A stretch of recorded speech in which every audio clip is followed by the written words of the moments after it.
Dee Dee I have admired for a very, very long time. I think she's an extraordinary woman. She handles everything with real grace and commitment, and she's fiercely protective of the people who are making the stories for her. I just think she's very, very special. She has such a huge amount of anger, and it is very righteous. It's coming from a place where she is justifiably angry.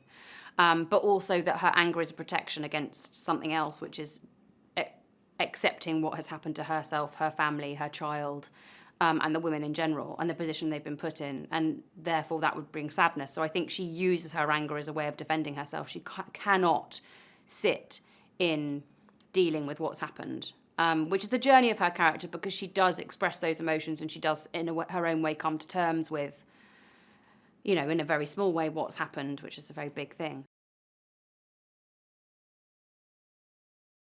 Scarface Jones is very traditional, very much stays with the status quo, doesn't want to rock the boat.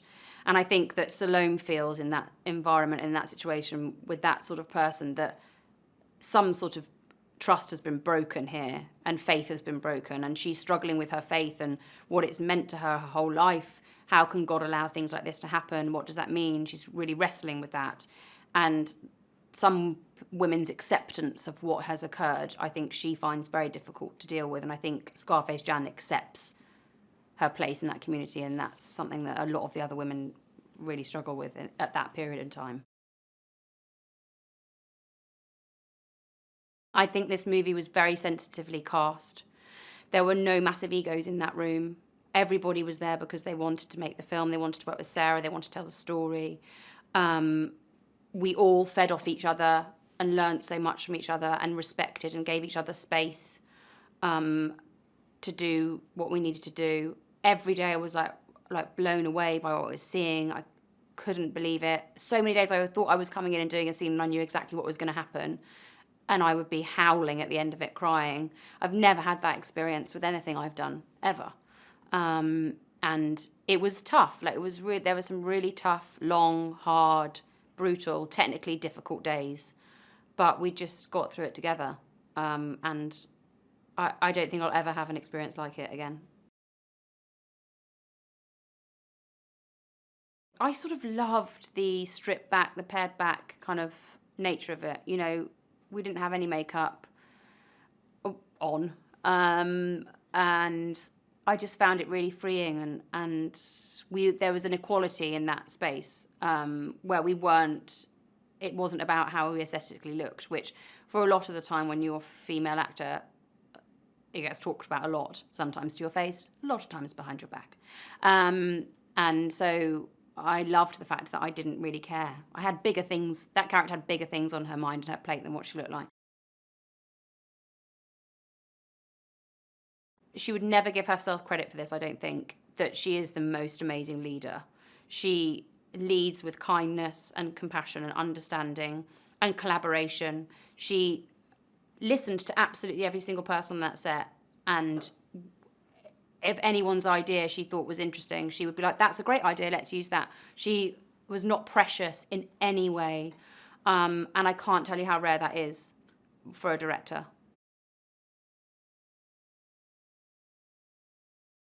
It was a very intense experience. I think because I basically, by the end of watching the movie, knew every other person's lines. We all knew each other's lines like the back of our hand. Like, we knew what had happened in that room. And so then to watch it, and it's only a year ago really that we stopped shooting, it felt very, very present and like we were still there.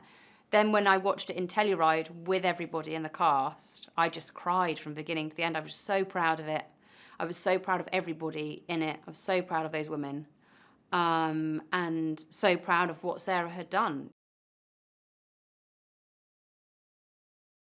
I feel like, having seen it at festivals and hearing the conversations that people have and the conversations that people need to have after seeing it, I feel like it has to be a collective experience. I feel like seeing it in the cinema is really important.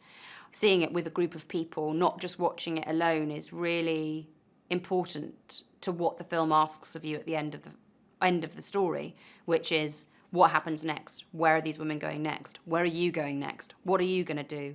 And I haven't seen anything or been in anything like that where I felt that question asked of an audience. And I think that it's really exciting that there's a fable that's told, and at the end of it, it's up to you what you kind of make of it, I think. And Sarah does that so deftly that she allows the audience to draw their own conclusion. What this film, I think, is so extraordinary about saying is that it's okay to have a different sort of opinion. It's okay to not be on the same side as someone. You can still hear what someone is saying, understand who they are and where they're coming from, and not need to make it about you.